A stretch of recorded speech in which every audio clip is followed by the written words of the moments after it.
Hello again. I am back. I am Mahlet Ayele, your host at Connect Africa. Now, I am going to reflect on South Africa's President Cyril Ramaphosa visit to the US. By now, he's back to South Africa, but we all have seen what happens, that drama in the Oval Office in White House as it unfolds. President Trump putting Cyril Ramaphosa on his trap.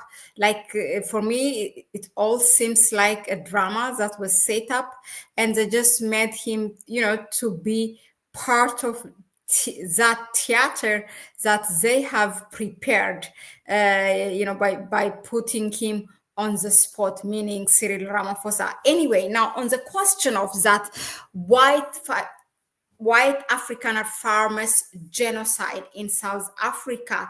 And then because of that, this is why the US is now selectively accepting them as refugee in the US. And as we speak, also there is a talk of that they might extend the number of these refugees, so there might be more of them.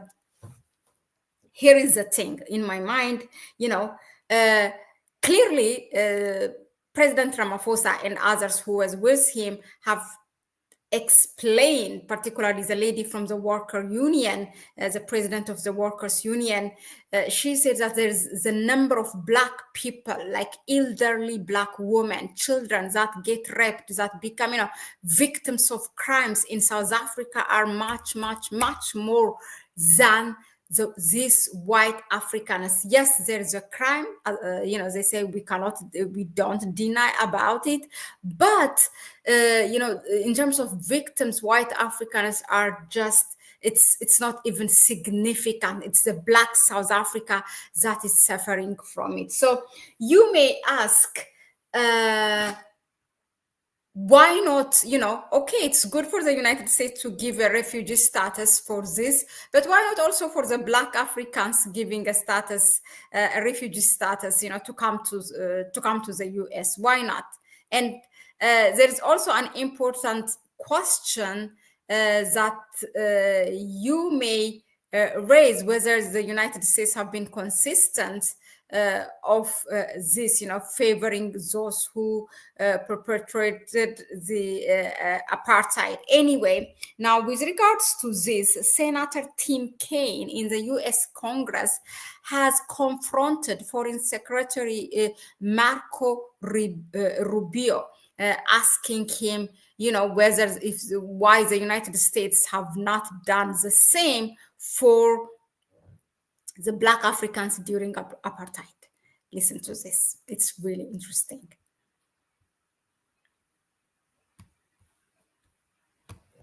Thank you, Senator Kaine. Thank you, Mr. Chair. Thank you, Mr. Secretary. In response to an earlier question, you sort of posed a question back. What is one thing that has happened during the Trump administration that has strengthened Vladimir Putin's hand in Ukraine, mentioning that the sanctions were still in place? I just would like to introduce for the record an article dated February 28 from NBC News titled "State Department Terminates U.S. Support of Ukraine Energy Grid Restoration." That'll be entered in the record. I was in Ukraine the day after the Palm Sunday bombing in Sumy and spoke to USAID staffers who'd all been riffed. They're going to be laid off either the middle of summer or early September. I'm aware that that's subject to litigation, but they talked about the fact that the grant cancellation canceled a grant that USAID had in place, hundreds of millions of dollars, that has been used repeatedly to restore the Ukrainian energy grid after attacks by Russians. I could give other examples. That is the one that is most present on my mind since I was just there. Mr. Secretary, I want to ask you about the program. It's the United States Refugee Assistance Program. And this is a program that state... Dalitso leeft verborgen achter de muren van zijn huis. What do I about this ads?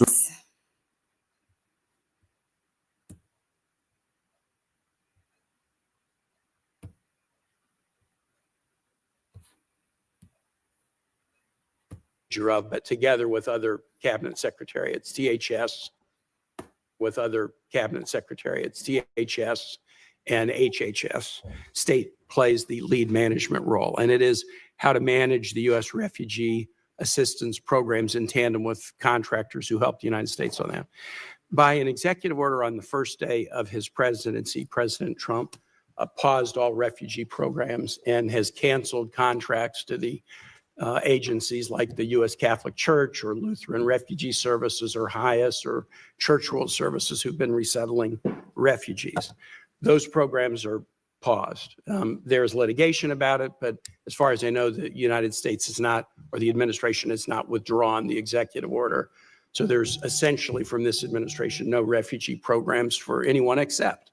In early February, the president announced a special refugee program for Afrikaner farmers, justified A, by some concerns about South African foreign policy, but B, a claim that these were persecuted individuals.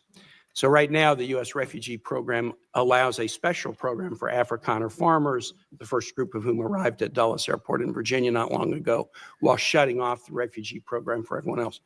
Do you think Afrikaner farmers are the most persecuted group in the world?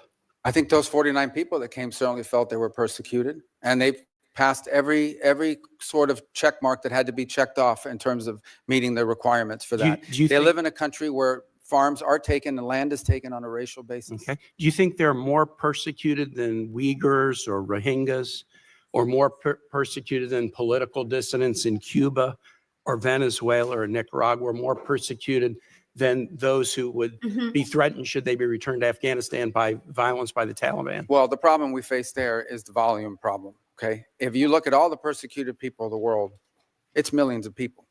They can't all come here. And we had refugee programs. So why prioritize Afrikaner farmers? Well, because it's a small subset. It's a new issue, and the president identified it as a problem and wanted to use it as an example. But that's different from having these refugee programs that were basically spending money to put people up in communities and accommodate them, and it was acting as a magnet. Millions of people in this country illegally, and today the border is sealed. Let me challenge you, and I'm just going to say for the public, if you want to understand about the, quote, persecution of Afrikaner farmers, go look at the composition of the South African government. Since July of 2024, there's a government of national unity. And the opposition party to the ANC, the Afrikaner Party, the Democracy Alliance, is part of the governing coalition. They joined the governing coalition a year ago, and the leader of that party was given the remit of Agriculture Minister, John Steenhuisen. He is the leader of the former Afrikaner Party, still widely representing Afrikaners. He is the Minister of Agriculture in South Africa right now. I assert that this claim that there's persecution of Afrikaner farmers is completely specious. Are you aware ever during the apartheid era in South Africa, did the United States establish a special program to allow South African blacks who were treated as second-class citizens in the apartheid program, a special program so they could claim refugee status in the United States? No, because that was very, very important question. Let's see what the secretary will say. probably in 9th grade or 8th grade at the time. Well, then I don't expect you to know. I'll just tell you, never has there been a program. Wow. A special program for Africans to come in as refugees to the United States. We've allowed special programs for people being persecuted for their religion, Soviet-era Jews. We've allowed special programs for people fleeing from communism, Cuba, Vietnam, the Soviet Union. We've never allowed a special program to allow Africans into the United States in an expedited refugee status until now. Afrikaner farmers living in a nation governed by a government of national unity that includes the main Afrikaner Party. And actually, an even more right-wing Afrikaner Party is also included in the coalition government. Now, would you agree with me, Mr. Secretary, that if we're interpreting the statutory phrase, a well-justified fear of persecution, we should try to do that in an even-handed way? I think we should try to do that in the interest of the national security of the United States. So okay, I agree with you too. We should. Should we try to do it in an even-handed way? So for example, should we say, if you're persecuted on the grounds of your religion, we'll let you in if you're a Christian, but not if you're a Muslim. I think that the United States has a right to allow into this country and prioritize allowance of who they want to allow to come in.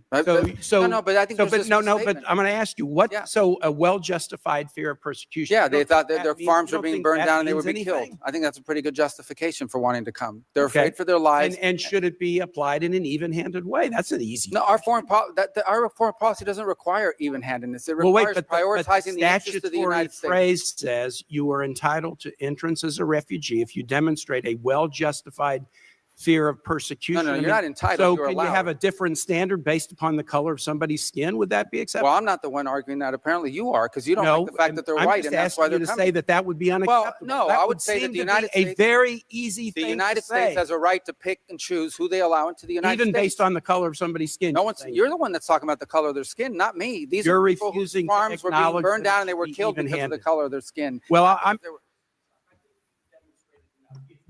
Well, you've demonstrated enough because you think anyone should be allowed into this country for any reason because they met a certain Who has criteria. said that? We are going to prioritize people that come into our country on the basis of what's in the interest of this country. That's a small number of people that are coming. But in you that said particular you said case. this weekend that But there in would other be more. cases, it's harder to vet. In other cases, it's more difficult. And by the way, the United States admits people every year. 1 million people come to this country every year legally. 1 million And people now a year come to this There country is one legally. group No of other people country in that the have world an is nearly as easy generous. pass into this country. For the first time, this administration has said Afrikaners get an easy pass and refugee programs for the remainder of the world are shut off. And you can't say to the American public that we should apply this statute in an even-handed way. No, I I'm think it should shocked be at that, applied in a and I way. No, yield well, you back. shouldn't be shocked. It should be applied in the national interest of the United States. Our immigration policy should be based on the national interest of the United States. Period. End of story. If there is a subset of people that are easier to vet, who we have a better understanding of who they are and what they're going to do when they come here, they're going to receive preference, no doubt about it. There are a lot of sad stories around the world, millions and millions of people around the world. It's heartbreaking.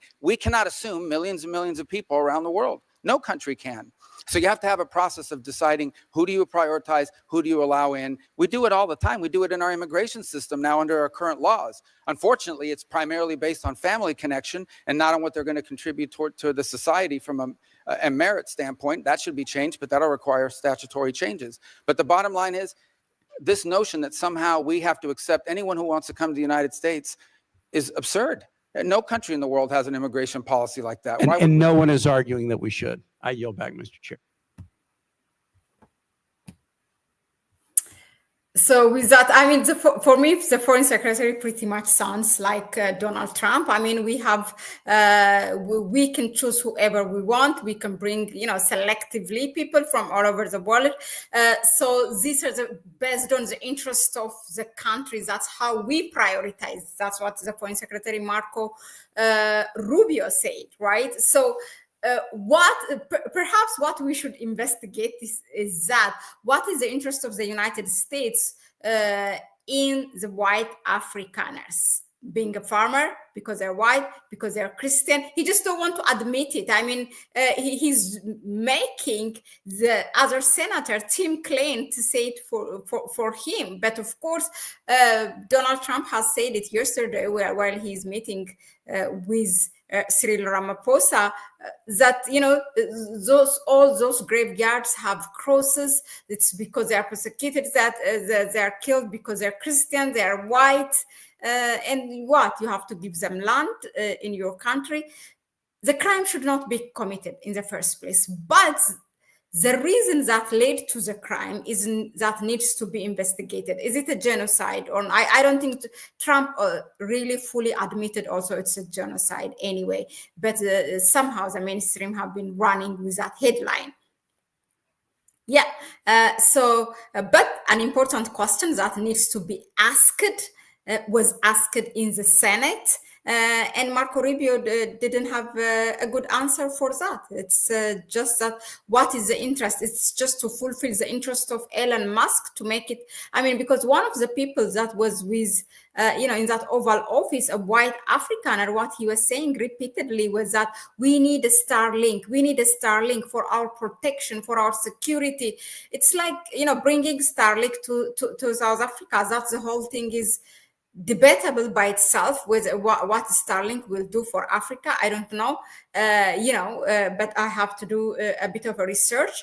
But it has there is this, agenda that for more and pressure as well by the United States for more African countries to adopt it. By the way, as we speak, US has planned already the next US Africa summit will be in December this year.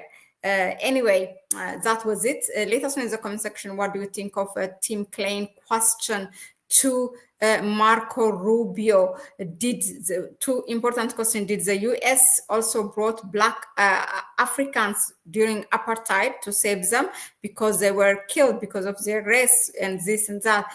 Secondly, is it, why don't do it in an even-handedly? Why not just them? What about other peoples around the world, regardless of their race, their religion? So these are the things. The people just got an easy pass. It's because there's an agenda behind it. Thank you again for tuning in. Let us know in the comment section, what do you think of this? I don't see nothing in the chat section. Were you not able to comment a post? To post a comment or what? Let me know also if there's a problem. In any case, share the video with others. Please help us through our PayPal account and Buy Me a Coffee link. You can find it in the description section. Until next one, it's a bye-bye from me. Ciao.